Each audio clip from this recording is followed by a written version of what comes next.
Matius pasalnya yang ke-16 ayat 26. Apa gunanya seorang memperoleh seluruh dunia tetapi kehilangan nyawanya? Dan apakah yang dapat diberikannya sebagai ganti nyawanya? Amin. Bicara kehilangan nyawa di sini bukan hanya sekedar seseorang meninggal lalu kehilangan nyawa. Kita sebagai makhluk yang diciptakan oleh Allah, kita sesungguhnya adalah milik Allah, dan Allah ingin supaya selamanya kita tetap menjadi milik Allah. Allah ingin selamanya kita bersama dengan Allah, bahkan sampai kepada keabadian, sampai kepada kekekalan. Allah tidak mau kehilangan kita. Allah menciptakan manusia supaya manusia memang ada di dalam hubungan dan persekutuan dengan Allah, bahkan keintiman dengan Allah, dan Allah tidak ingin kehilangan kita. Allah menciptakan makhluk hidup, manusia, hewan, dan tumbuhan, tetapi manusia adalah ciptaan yang paling berharga, yang paling Dia sayangi. Ya, jadi harga nyawa manusia adalah sangat tinggi di hadapan Allah dan tidak ternilai. Di dalam kitab Mazmur 49 ayat 7 dan 8 dikatakan, tidak seorang pun dapat membebaskan dirinya atau memberikan tebusan kepada Allah ganti nyawanya, karena terlalu mahal harga pembebasan nyawanya dan tidak memadai untuk selama-lamanya. Seluruh manusia keturunan dari Adam dan Hawa tergadai kepada iblis, dan tidak ada yang bisa menebus manusia itu. Ya, kekayaan, harta, dan perbuatan apapun juga tidak ada yang bisa menebus, tetapi hanya Yesus yang bisa menebus. Sehingga dikatakan tidak seorang pun dapat membebaskan dirinya atau memberikan tebusan kepada Allah ganti nyawanya, karena terlalu mahal harga pembebasan nyawanya dan tidak memadai untuk selama-lamanya. Baik, jadi poin saya ya di sini berbicara tentang betapa pentingnya harga manusia, kehidupan manusia, nyawa manusia.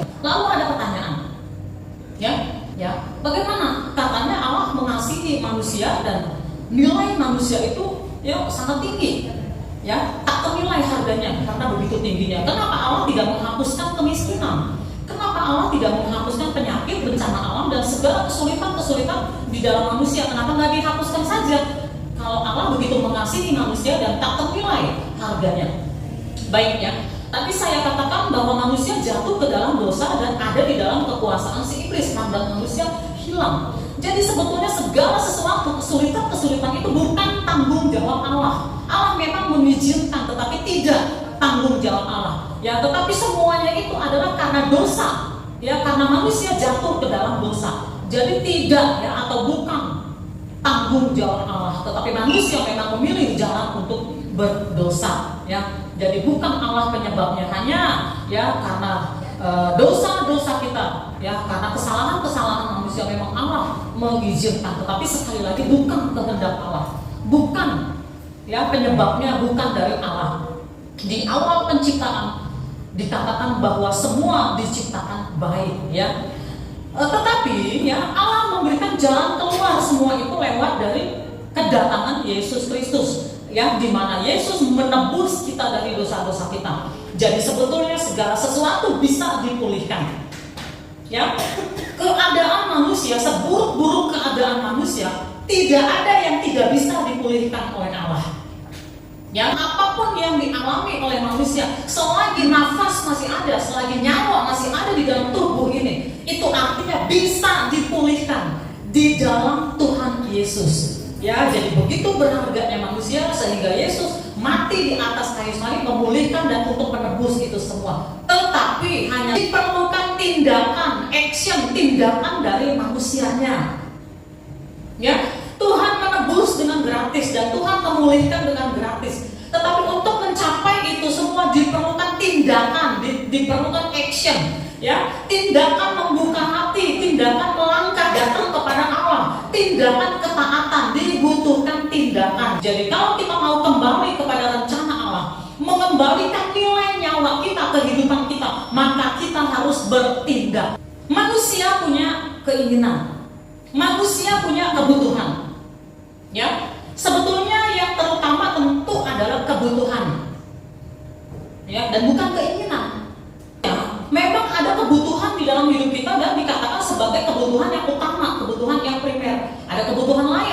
kebutuhan sekunder, ya. Nah, tetapi kebutuhan primer ini yang memang harus ada ini, kadang-kadang manusia tidak ada puasnya.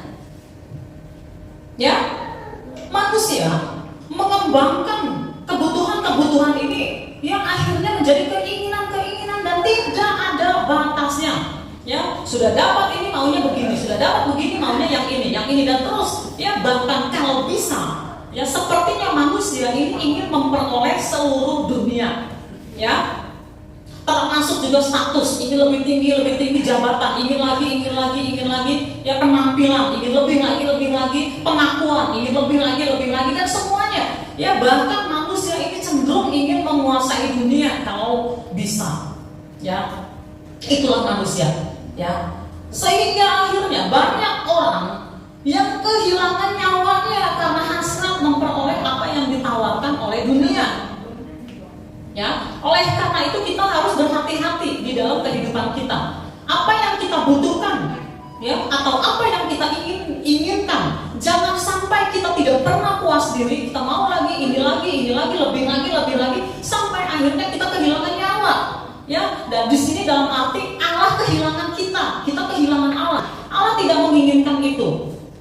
Ya, tadi di awal dikatakan harga nyawa manusia itu begitu tinggi. Ya, Bapak Ibu Saudara, saya mengajak kita untuk merenungkan, ya, karena gaya hidup saat ini, ya, itu gaya hidup yang membawa kita, ya, kepada sikap yang tidak puas diri. Dan ini bukan hanya bicara tentang barang-barang, benda-benda secara materi, tetapi semuanya. Ya, tadi saya jelaskan tentang pengakuan, tentang status, ya, tentang bahkan juga mungkin tentang prestasi. Di satu sisi prestasi adalah baik, tetapi ada banyak orang yang tidak puas dan terus tidak puas mengejar, ya, ambisi, mengejar hasrat sampai akhirnya kehilangan Tuhan. Ya, demikian juga di dalam profesi, jabatan dan lain-lain. Alkitab mengatakan di dalam kitab Ibrani 13 ayat 5, janganlah kamu menjadi hamba uang dan cukupkanlah dirimu dengan apa yang ada padamu. Karena Allah telah berfirman, aku sekali-kali tidak akan membiarkan engkau dan aku sekali-kali tidak akan meninggalkan engkau. Alkitab mengatakan orang miskin selalu ada padamu. Jadi artinya memang ada hal-hal, ya, di mana seseorang memang betul-betul dia tidak punya apa-apa, ya, dia memang betul-betul mengalami kesulitan. Ada waktunya. Tetapi ya sebetulnya ada banyak orang yang sebetulnya dia bukan tidak punya apa-apa, ya, tetapi karena keinginannya, kebutuhannya yang berkembang, keinginannya sehingga tidak puas diri. Sehingga Allah mengatakan janganlah kamu menjadi hamba uang, cukupkanlah dirimu dengan apa yang ada padamu. Nah, memang ada waktu-waktu Tuhan izinkan seseorang mengalami sesuatu, misalnya seperti Ayub, ya, dia kehilangan segala sesuatu, ya, hartanya dia hilang, kesehatannya dia hilang, keluarganya bahkan menghujat dia. Ada waktu-waktu Tuhan izinkan, ya. Tetapi tetap saja, ya, kita harus belajar supaya kita tetap ada di dalam jalannya Tuhan, tracknya Tuhan, supaya kita tidak kehilangan Allah dan Allah tidak kehilangan kita tidak kehilangan nyawa kita. Sehingga Alkitab mengatakan di dalam kitab Pengkhotbah 7 ayat 14, pada hari mujur bergembiralah, tetapi pada hari malam ingatlah bahwa hari malam ini pun dijadikan Allah seperti juga hari mujur, supaya manusia tidak dapat menemukan sesuatu mengenai masa depannya. Banyak orang berambisi untuk menguasai dunia, untuk mendapatkan apa yang bisa dicapai di dunia ini. Supaya apa? Supaya manusia mendapatkan pengakuan dari sesamanya. Tapi sebetulnya yang kita butuhkan adalah pengakuan dari Allah. Mari kita belajar, kita mengingat pada hari mujur, kita bergembira, ya, dan kita bertanggung jawab kepada Allah. Kita mengembalikan semuanya untuk kehormatan, kemuliaan Allah. Tetapi pada hari malam kita ingat bahwa hari malam ini juga dijadikan oleh Tuhan. Artinya Tuhan punya rencana, Tuhan punya kehendak. Mengapa Allah izinkan kita mengalami masalah? Mengapa Allah izinkan? Karena Allah ingin kita kembali kepada jalan, ya, kita kembali kepada rencana Allah. Jadi, ya, pilihan itu ada di dalam tangan kita, pilihan di tangan kita. Kita mau menjadi orang yang seperti apa? Saya rindu, saya masih berdoa supaya kita ketika diberkati oleh Tuhan, kita semakin dekat kepada Allah. Amin. Dan ketika kita mengalami kesulitan, kita semakin dekat kepada Allah. Amin. Ya, baik hari muncul ataupun hari malam, kita ada di dalam Tuhan dan kita terus mendekat kepada Allah. Amin. Ya, jadi jangan sampai dunia ini, apa yang ditawarkan oleh dunia itu membuat kita hilang fokus, kehilangan Allah dan Allah kehilangan kita. Allah sangat mencintai kita, Allah mengasihi kita. Nilai diri kita ini berharga di hadapan Allah. Sampai-sampai Yesus bersedia mati di atas kayu salib. Ya, dan dia meninggalkan surga yang mulia untuk sesaat lamanya demi untuk kita.